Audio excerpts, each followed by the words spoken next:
Bonjour à tous et bienvenue au Comptoir des légendes, votre podcast mythologique. Aujourd'hui, j'ai décidé de partir plus loin que ce que je n'ai jamais été. Aujourd'hui, je vous emmène avec moi de l'autre côté du monde, en plein dans les îles du Pacifique. Car, en effet, aujourd'hui, j'aimerais vous conter l'une des légendes les plus connues des archipels, à savoir celle du grand Maui et de comment il a ralenti la course du soleil.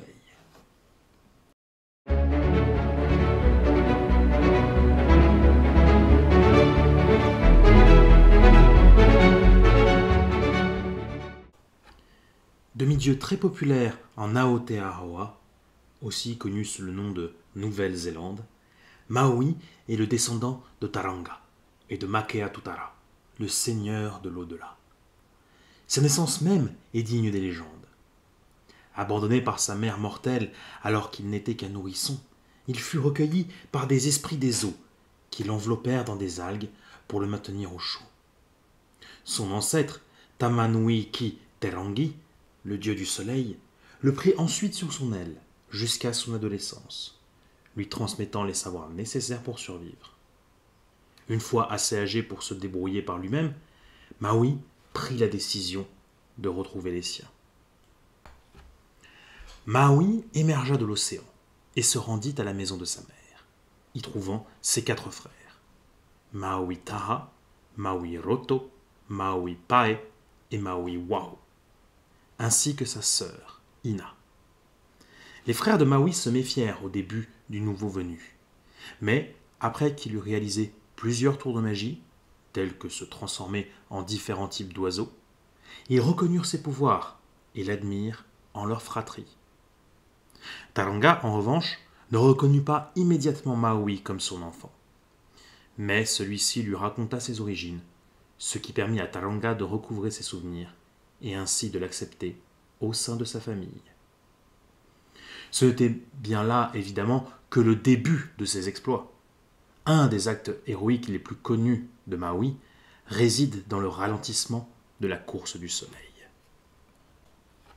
Après la création du monde, le soleil était persuadé d'être lésé. Il se sentait le seul à vraiment travailler. Les hommes sur Terre passaient leur temps à flâner et à dormir.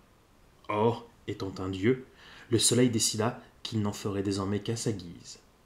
Il se mit à changer la durée des jours, traversant la voûte céleste en seulement quelques heures et restant caché bien longtemps, provoquant de longues nuits. L'obscurité régnait tellement chez les hommes qu'ils en souffraient. Il n'y avait pas assez de temps pour planter et s'occuper des récoltes. Les fours n'avaient pas le temps de chauffer, que la nuit était déjà tombée, et le froid régnait en maître. Vivant avec sa famille, Maui ne pouvait supporter de voir sa sœur, Ina, souffrir autant. Ses lèvres étaient gercées à force de manger de la viande crue, et le teint de sa peau pâlissait à chaque jour qui passait. Épris de colère et de chagrin, Maui se jura de tout faire pour changer cela. Le jeune demi-dieu décida qu'il allait capturer et vaincre le soleil pour le forcer à tenir ses engagements. Maui partit donc à la recherche des plus grosses lianes, des plus longues algues et des écorces les plus solides. Après avoir fait un immense tas, haut comme 5 hommes, il se mit à tresser un extraordinaire filet de lianes, d'algues et d'écorces. La pièce maîtresse de cet ouvrage fut un long cheveu d'Ina, qui lui servait à donner au tout une structure indestructible. Chaque jour, à la courte lumière du soleil, il travaillait. Chaque nuit, éclairé par les étoiles, il œuvrait.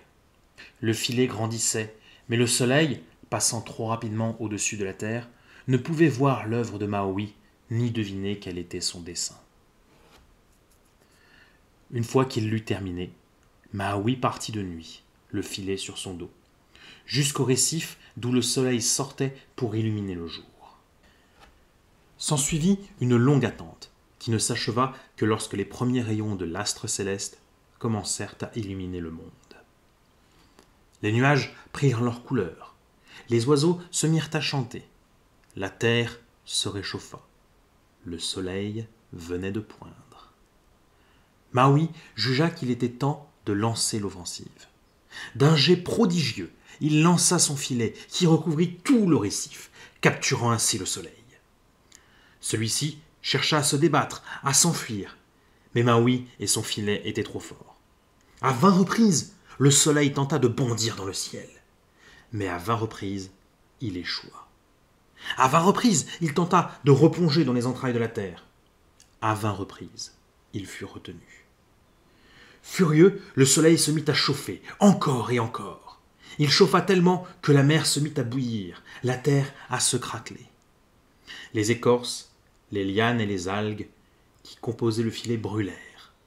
Mais le cheveu d'Ina, lui, tint bon, en serrant le soleil à la gorge. Étouffé, épuisé, le soleil perdit de son éclat et sa voix vaincue. Maui s'avança donc, clamant sa victoire et s'imposant face au soleil.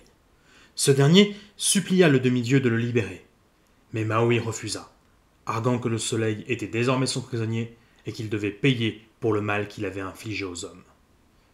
L'astre céleste rétorqua que s'il demeurait ainsi, il mourrait et ne pourrait plus éclairer la terre et réchauffer les hommes. Comprenant qu'ils étaient dans une impasse, Maui fit prêter un serment au soleil. « Promets-moi d'abord que nos poissons et nos légumes seront cuits avant la nuit, que la terre sera réchauffée et que nos cœurs pourront se réconforter à la lumière. » Le soleil, vaincu, accepta, et Maui le relâcha. Ainsi, il put bondir dans le ciel et entamer sa course céleste, prenant tout de même son temps pour bien réchauffer le monde des hommes. C'est depuis ce jour que le soleil se lève si tôt et se couche si tard. Parfois, d'ailleurs, quand on le regarde, quand on le voit se coucher, on aperçoit comme un mince filet vert. C'est le cheveu d'Ina qui est suspendu là, afin que le soleil n'oublie jamais sa promesse. Ainsi, l'astre se soumit à Maui, et celui-ci fut acclamé en héros par son peuple. Bien sûr, il accomplit nombre d'exploits par la suite, mais nous verrons cela une prochaine fois. En attendant, j'espère que cette histoire vous aura plu et émerveillé. N'hésitez pas à la partager, aussi bien lorsque vous voguez sur les flots que sous les étoiles. Il est temps pour moi de vous laisser, mais n'oubliez pas que c'est mené par nos histoires que nous dirigeons notre avenir. À bientôt, au comptoir des légendes.